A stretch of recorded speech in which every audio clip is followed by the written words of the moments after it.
Hi guys, how are you? It is Friday's Hoop and Chat, so I hope you are ready. If you've got your hula hoops, grab your hula hoops. Those of you who have been asking me, this is a Power Hoop Deluxe, a weighted hoop.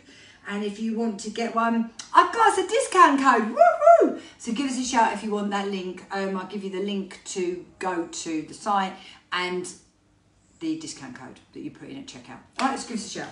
Anyway, let's go. So I'm going to pop the hoop on, place it onto my lower back, yeah? Hold it exactly halfway round. Having the hoop in contact with your lower back is essential for a good launch. I'm going to put my right leg in front, turn my hoop slightly to the left, launch to the right, and boom, off we go. So, should we have a nice little roundup today, guys? Let me just get a timer on so I don't hoop for too long. There we go. We good?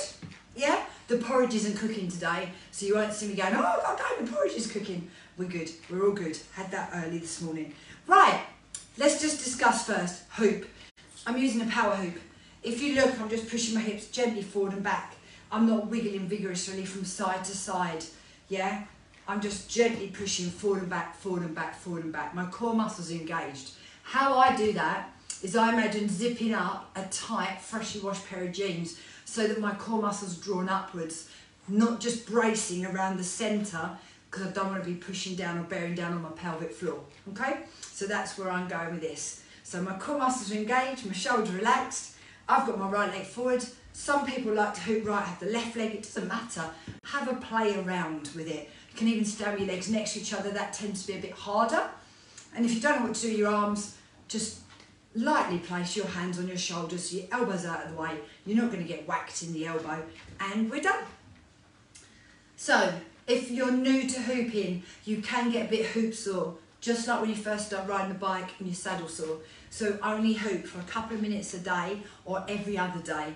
And when you first start, put on a few layers as well and tuck your tops into your knickers or pants so they don't ride up. So you can see my top is gradually going up and up and up. And in a minute there'll be a bit of flesh out. Okay, so it's just a few little top tips for you to do your hooping. Now, you just saw I almost burped then. Bloating. Do you suffer with bloating? Are you somebody who's quite sensitive with your gut health? You know, is it something you've noticed more as you're getting slightly older? Maybe you're in your mid to late 30s, your early 40s or beyond, and you find you're more sensitive to certain foods. Is that you? Talk to me. I'm really interested to know. I'm a delicate little flower. I don't look it, but I am internally. I think years and years of doing silly things when I was younger, like of, you know, not eating for a week if I was going out, or, you know, not eating a lot, or going away on holiday and only eating Weetabix for a week. I mean, oh my God, what a stupid thing to do. You know, silly, silly things. Growing up on the low-fat diet, I don't know if that was you. Being on long-term birth control, synthetic birth control, taking the pill, wasn't so good. Also, prolonged antibiotic use. Used to get tonsillitis every 4 weeks.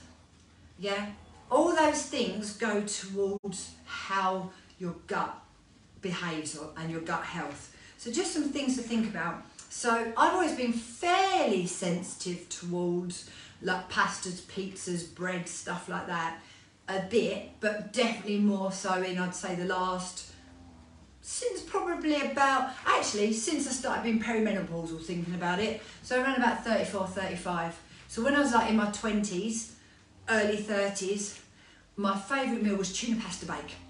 I used to have a big old plate full of pasta and tuna and ratatouille all mixed together, and I used to go in, and it used to be a standing joke when I was teaching all my lunatic aerobic classes that I'd have me pasta for dinner because I had loads of energy.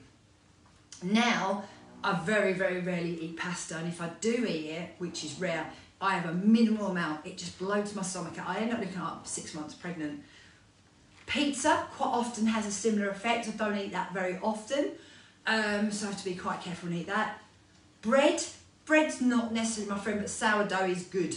Sourdough doesn't seem to have that issue with me. Yeah, just certain foods. I just wondered if that was you. I think where I was going with that is when I'm doing this, and I almost burped, for me, when I'm doing the daily hoop, number one, it's so I've got something to do when I'm talking to you, so I don't like staring into the camera. Number two, I like hooping. Really works nicely on my core muscles. If you've got an achy tummy or achy lower back and it's non-specific back pain, this really helps. It can really relieve that. But also, if I'm a bit gassy or bloated, I find this works a treat. It seems to massage it out. Some people will pass wind, some people might burp. So it's just something to think about. So that's another added reason why I like doing this. It just seems to make me feel a bit more comfortable around my tummy. So there you go, there's a little bit of that.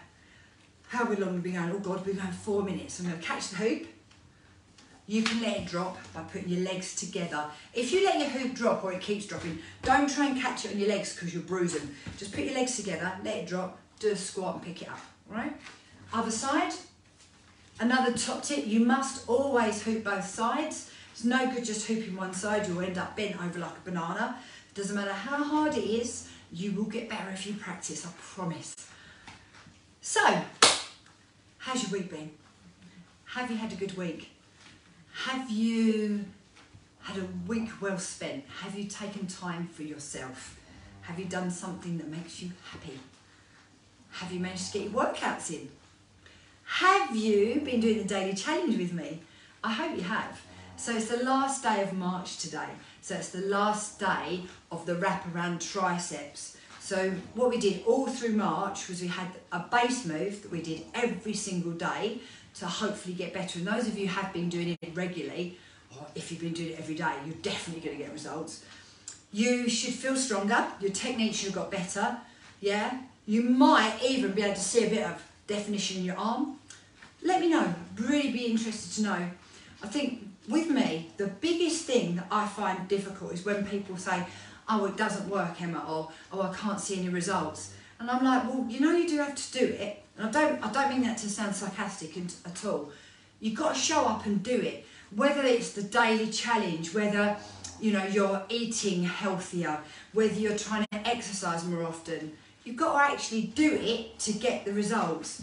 I've had in the past PT clients that, I mean, most of my PT clients are absolutely fabulous, but I have had people who, I think they've signed up thinking, oh, I've got a PT, it's like a magic wand, everything will just be perfect. Not understanding that you've got to put the work in, you've got to do what I encourage you to do, otherwise you'll stay exactly the same. You know, I think we all want, don't we? We all want a quick fix. We all want someone to wave a magic wand. I think if you had a choice of, you know, you could take a pill that would just instantly transform your body to how it would be, rather than actually get fit and healthy, everyone would probably take it. But there aren't any quick fixes, you know, and I've said this many times before if you listen to me, if anybody tells you there is a quick fix, they're actually full of poo. It's not true. And if something does work very short time, like starving yourself for a week or something, you will put that weight back on and some extra. It's like when people do Slimming World and Weight Watchers and they keep going back to it. Oh, it worked for me before, so I'm going to do it again. Oh, it worked for me before, so I did it again. If it worked in the first place, you wouldn't have to keep going back. You'd have just practiced all those things and it would have carried on working long term. So when I'm doing my stuff with my PT clients, my MenoFit girls, I'm teaching healthier habits and behaviours for life, so that you can stack on top of them and get better and better and build on those healthy habits. So rather than just chucking yourself in for just say 4 weeks and like doing absolutely everything and then doing nothing, it's better to be consistent. Consistency is key. And that's another thing. This is why I've never been really, apart from when I had my babies and that's a bit different, but I've never been overweight. And I think what's more important is when you're this age, when you sort of get 35 plus, that's the key. If you can manage to maintain your weight and your health and fitness there, I bet you're consistent. If you're yo-yoing up and down and you've got midsection weight gain and your energy levels are in the toilet, you're probably not being consistent. And don't get me wrong, I'm not perfect. And I have days where, like I've had a last couple of weeks, been a terrible person. Honestly, I've been really upset. I haven't wanted to leave the house. When I say to you guys, go for a walk every day, you know, sod me, I'd rather stayed in bed for the day, being miserable, stuffing my face with mini eggs. I didn't do it, but oh, I could have done. It was such a fine balance, honestly, guys. So don't get me wrong, even with all the consistency in the world, you will still have the odd off day, but the chances are you'll have a lot less off days. And if you do have an off day where it all goes to absolute poo, you'll probably pick yourself up quicker and get back to where you want to be. Yeah? It's like when you have a day of eating that just goes absolutely terribly. You know, it's done, isn't it? Don't worry about it. Just make sure that the next day it's better. That's all. So it's quite simple, really. We overcomplicate it. Us humans overcomplicate everything. But really just consistency is key. Getting out for those daily walks, drinking the water, eating a nutritious food. And the other thing I'm going to say to you today, 2 top tips for women. 2 massive top tips. What worked for you in your teens, your 20s and your 30s doesn't always and generally does not work towards the later 30s, your 40s, your 50s and beyond. So it's just something to think about. You have to adapt. Go with the phases that your body are going through. It doesn't mean it's all over, it just means you adapt your training. And the other thing, the doing loads of cardio and the drastically cutting your calories, 2 of the biggest mistakes most women make. Most women do that. I mean, we've all done it, I've done it. But don't, because all it does is it buggers everything up. It stuffs your hormones up, it messes with your blood sugar levels, it messes with absolutely everything. Too much cardio. Cardio is good for your heart health, but just don't do it because you've eaten something that you consider is bad and you go running for an hour or you get on the treadmill. Don't do that. If you run because you enjoy running and that is your headspace, or you're run a certain distance run, then yes, run.